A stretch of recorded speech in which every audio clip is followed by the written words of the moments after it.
มาดักท่าสัมภาษณ์น้องๆนะซูซีเซฟสมชื่อแท้ซูซียังเฮี้ยงอย่างที่มัธยมอยู่นี่นะจะเข้ามาฮอดระบบหกโอ้ยมาพูดแล้วนี่เบ้าแล้วก็ได้เป็นยังไงเป็นยังไงนี่ข้าวครบทุกภาษาเป็นยังไงวงเขาโอ้ตัวนี้กับพ่อแม่มาส่งวันนี้นะไม่ละอันนี้แม่นี่พอเอาก็วงเขาเป็นยังไงพร้อมกันนะไปฮอดใส่รักครับพวกไปนอกกำลังขัดทำเรื่องกติกาเปลี่ยนดิโอ้เริ่มใหม่แล้วมีโยสิมีมายากลปล่อยงูดิดนตรีปล่อยงูบอเต้นแล้วเนาะเต้นมีเต้นแล้วก็ปี้ทุกวงแล้วนะในพี่เขามาแข่งกับพี่หายุ่งบอสิผ่านคู่แข่งเบิร์ดทุกวงเบิร์ดทุกทีม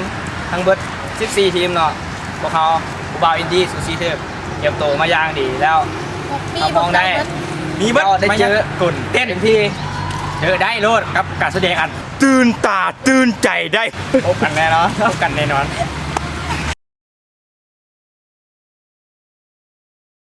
ตอนนี้เราก็มาอยู่กับสถานที่ฝึกซ้อมดักซุ่ม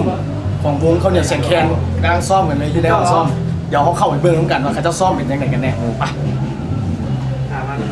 ไหนเนี่ยกูอยากได้ยินก็เคยหาไปกูอยากรักมึงเคยเป็นสบายดีกล้องมึงนี่อยู่ใส่ร่มก่อนปิดเดี๋ยวเอาว่าเข้าหันนะครับอู้คนบ้าตอนนี้เขาก็อยู่กับวงเขาเดียวเสียงแคนขอเสียงวงเขาเดียวเสียงแคนเนี่ยแม่บอกเลยเป็นยังไงซ้อมกันไปเขาใส่ละความพร้อมของเขาที่จะขึ้นในห้องไฟนอลเขานี่สำหรับการซ้อมของพวกเขากับโซมีกับบริซ้อมหลายเพราะว่าคาไปลิ้นมุทะลวงเลยเนาะเพราะตามความจริงเนาะนี่เนาะเพราะวงพวกเขาเป็นวงจริงใจในบริตัวเนาะจะซ้อมกันได้ประมาณนี่แหละ2-3 เทื่อแล้วนะ2-3 เทื่อแล้วเจ้ามื้อนี้เป็นเทื่อที่2หรือเทื่อที่3มื้อนี้เป็นเทื่อที่3นะเอา2-3 เทื่อเป็น5ตัวแบบนี้น่ะแมนยูเอาโซนี่อยากให้ฝากถึงกับมูพวนหรือว่าแฟนๆที่รัสเซียอยู่ในวงเขาฝากกำลังใจเขาพวกเขาเนี่ยท่านไหนที่ว่าให้กำลังใจหรือว่ากำลังเสียของพวกเขาอยู่กับขอให้ทุกท่านนั้นจงเสียพวกเขาต่อไปจนถึงฮอบสุดท้ายแล้วก็ขอขอบใจทุกท่านที่ว่าได้เป็นกำลังใจให้แกพวกเขาโดยดีมาตลอดและพวกเขาก็จะจดจำบุญคุณของท่านเนาะอยากให้ฝากถึงนะครับทีมที่เป็นผู้ต่อสู้เขาว่าต้องย่านกับวงเขานี่แล้วไหนเนี่ย14 วงตัวเตรียมตัวไว้แล้วสำหรับวงอื่นกับอันนี้กับโบเวนเบาให้ญาติเนาะกับโบเวนคู่กันเนาะก็ให้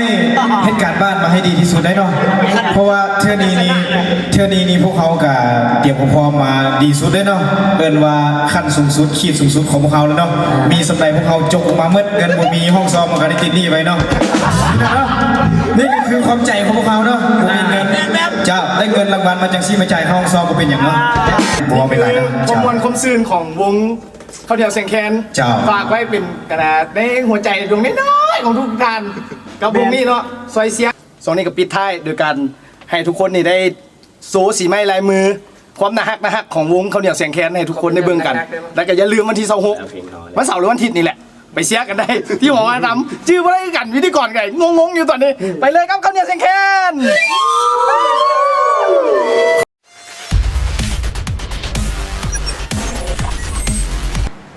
เป็นยังไงตอนนี้ความพร้อมของวงแบ็คลีดติดแบ็คลีดอยู่นี่นะแต่ว่าใส่ละความพร้อมของพวกเราความพร้อมของแบ็คลิสต์กับ PCS เนาะถึงว่าตอนนี้อาจจะยังบ่ทันมีอย่างเทื่อแต่ว่าพวกเขาก็เขียมทุกอย่างไว้ได้แล้วถึงว่ามันจะอาจจะแบบบ่พร้อมไปอีกหน่อยนึงแต่ว่าเดี๋ยวอีกต่อไปอีกมันสิพร้อมหลายขึ้นแล้วก็พวกเขาเขียมหลายๆสิ่งหลา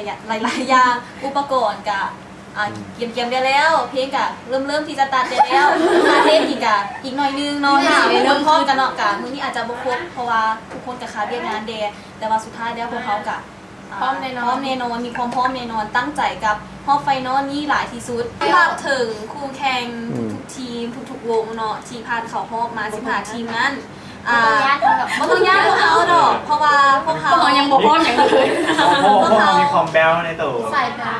พวกเขาอาจจะมีความแปลกสิ่งแปลกใหม่ที่โบเคยเห็นในมื้อนั้นก็อาจจะได้เห็นแต่ขอปิดไว้ก่อนเนาะแต่ว่าคู่แข่งทุกคนอย่าสละใจเด็ดขาดเนาะ